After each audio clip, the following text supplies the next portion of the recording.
जय हिंद दोस्तों, स्वागत है आप सभी का मिस्टर एकेडमी जबलपुर में।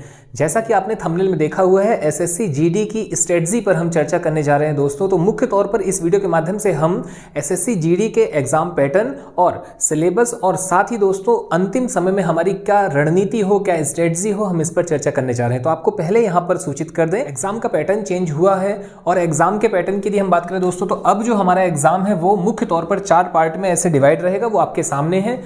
और जैसा कि हम जानते हैं लगभग 80 प्रश्न होने वाले हैं और 80 क्वेश्चंस के लिए आपके पास जो समय रहने वाला है वो है 60 मिनट। तो पहले तो हम ये देख लें भाई कि कौन कौन से विषय हैं, कितने कितने नंबर के आने वाले हैं और कैसे कैसे हमें पढ़ना है। उसके बाद हम स्ट्रेटजी पर चर्चा करेंगे। तो सबसे पहले शुरुआत यदि हम करें दोस्तों, तो यहाँ पर पार्ट ए की यदि हम बात करें तो यहाँ आपका सामने है जनरल इंटेलिजेंस एंड रीजनिंग, जिसे रीजनिंग ही आप कहें तो ज्यादा बेटर है। इसमें जो टोटल नंबर ऑफ क्वेश्चन हैं वो है 20 और मार्क्स हैं 40। इसी तरीके से यदि हम बात करें तो पार्ट बी में हमें देखने मिल रहा है जीके एंड जीए, यानी कि जनरल नॉलेज और जनरल अवेयरनेस।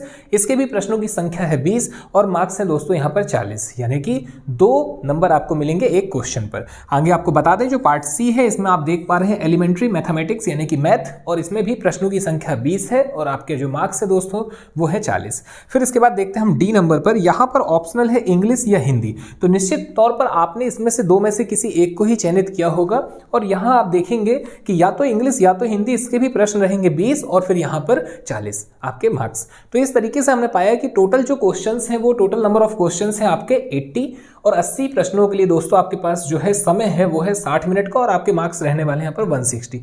अब इसमें महत्वपूर्ण जो है वो ये कि यहाँ पर माइनस मार्किंग है, 0.50 की माइनस मार्किंग है। इसका मतलब 1/4 की माइनस मार्किंग है।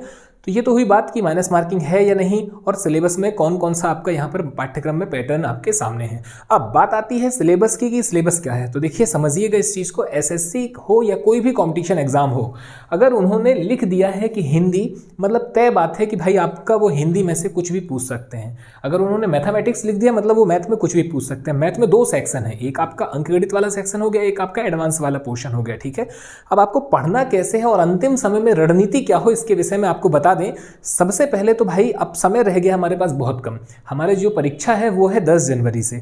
अब आप ये मान करके चलिए कि 10 जनवरी भी नहीं, अब चूंकि अभी यदि हम बात करें तो लगभग 30 दिन है ना, तो आप 30 प्लस का समय है, लेकिन आप मान कर चलें कि हाथ में सिर्फ 30 दिन है। और अब रणनीति कैसे हो तो उसके विषय में बता दें, लेकिन उसके पहले हम ये देखें कि भाई हमें कौन कौन से रिसोर्स से। तो निश्चित तौर पर आपके पास रिसोर्स तो होंगे ही, या तो आप किसी संस्थान के माध्यम से पढ़ रहे होंगे, या ऑनलाइन या ऑफलाइन, या आप यदि सेल्फ स्टडी भी कर रहे हैं तो आपके पास पुस्तकें तो होंगी ही। फिर भी मैं आपको यहाँ पर रिकॉल करा दूं, यदि पुस्तकें आपके पास नहीं है और आप पुस्तक देखना चाह रहे हैं तो आपके यहाँ पर रीजनिंग के लिए जो बेस्ट रहेगी वो है सुचित कुमार जी की वर्बल और नॉन वर्बल। आप इमेज भी देख पा रहे हैं, ठीक है। तो ये पुस्तक आपके लिए ठीक रहेगी। इसके बाद यदि हम बात करें जीके वाले सेक्शन के लिए, तो अभी चूंकि समय बहुत कम है, ठीक है, तो इस हिसाब से लूसेंट ही पर्याप्त है चूंकि समय कम है। और इसके बाद करंट भी इसी में ही है, ठीक है, अवेयरनेस भी इसी में ही है। तो आपको करंट के लिए आप कोई भी मार्केट से आप कोई भी आप एक पत्रिका ले सकते हैं जो कि वार्षिक हो, आपको कम समय में उसे समाप्त करना है। फिर इसके बाद मैथमेटिक्स की यदि बात करें दोस्तों, तो आप किसी भी पुस्तक के माध्यम से बस आपके टॉपिक कवर होने चाहिए, ठीक है। और बात करें यहाँ पर हिंदी या इंग्लिश की, तो महत्वपूर्ण है ऑब्जेक्टिव बुक होना बहुत जरूरी है। मतलब आपके पास हर जो भी आपके सब्जेक्ट हैं इसमें आपके पास ऑब्जेक्टिव की बुक हो आपको, क्योंकि वहाँ एग्जाम में ऑब्जेक्टिव मिलने वाले हैं, ठीक है। तो ये तो बात हुई कि भाई पुस्तक कौन सी होनी चाहिए। निश्चित तौर पर आपके पास कुछ ना कुछ तो होगा ही, कंटेंट नहीं है तो मैंने बता दिया, ठीक है। अब इसके बाद आपको बता दें जो महत्वपूर्ण बिंदु है वो ये है कि भाई समय चूंकि कम है, 10 जनवरी से आपकी परीक्षा है, तो अब आपका काम ये है, ठीक है, और यही आपकी रणनीति होनी चाहिए अंतिम समय में। पुस्तकें आपके पास है, क्या क्या पढ़ना है ये आपके पास है। निश्चित तौर पर अभी तक आपको इसकी जानकारी होगी, और यदि आपको इसकी जानकारी नहीं है तो मेरे ख्याल से अब आपके एग्जाम देने का भी कोई मतलब नहीं है, क्योंकि समय बहुत कम है भाई।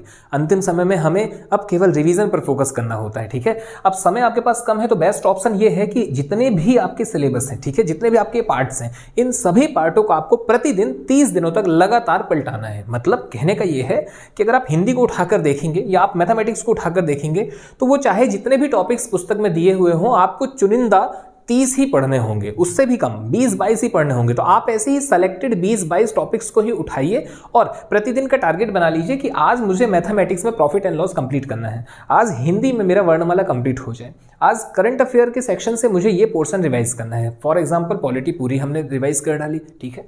फिर अगर हम बात करें रीजनिंग से, तो रीजनिंग में आपको ऐसे ही 2-2 टॉपिक उठाने हैं, ठीक है। और जिसमें ज़्यादा आपको जो ध्यान देना है, जो कंसंट्रेशन करना है, ठीक है, वो आपका रहना चाहिए नॉन वर्बल, क्योंकि एसएससी में नॉन वर्बल से क्वेश्चन ज़्यादा देखने मिल रहे हैं।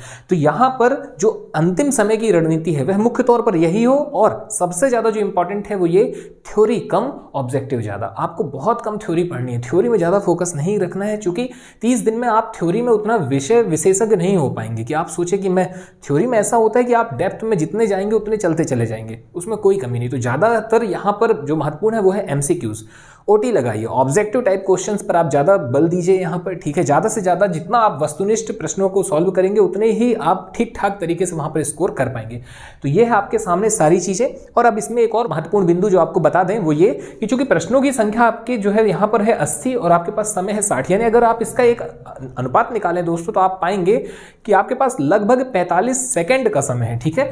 45 सेकेंड में आपको एक प्रश्न सॉल्व करना है, तब आप जा करके 80 प्रश्नों तक पहुंच पाएंगे। 45 सेकंड का समय रहेगा। तो अब इसमें भैया हमारी रणनीति क्या हो, हम कैसे इसमें सही ढंग से वर्क कर पाए, तो उसके लिए सबसे बेस्ट है कि आप इसमें मैथमेटिक्स और रीजनिंग को किनारे रखें। सबसे पहले आपकी जो अप्रोच हो वो ये कि तेजी से जीके जीएस वाला जो सेक्शन है इसको आप क्रॉस कर ले जाएं। इसके बाद आप हिंदी वाले सेक्शन या इंग्लिश वाले सेक्शन में पहुंच जाएं, और क्योंकि इनमें आपको समय नहीं लगना है, ठीक है।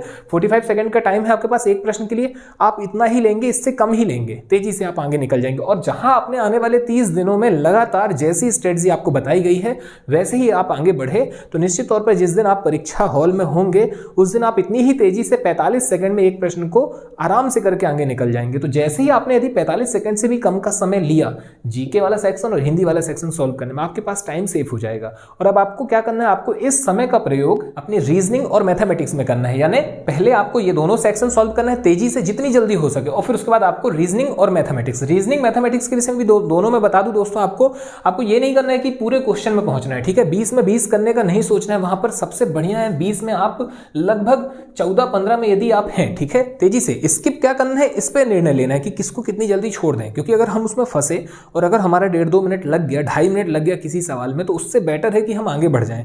क्या पता कहीं मैथमेटिक्स में कोई एक सिंपल सवाल हमारा भाई मिल जाए हमें, ठीक है, और हमारे स्कोर ठीक ठाक हो जाए। तो ये आपके सामने मुख्य तौर पर जो अंतिम समय की रणनीति होनी चाहिए वो आपको बताई गई है, जिसमें सबसे ज्यादा बल दिया जाए ऑब्जेक्टिव क्वेश्चंस पे। तो चलिए ठीक है, आज आपसे विदा लेते हैं, मुलाकात जल्द किसी ऐसी ही एक महत्वपूर्ण सूचना के साथ। धन्यवाद, जय हिंद, जय भारत।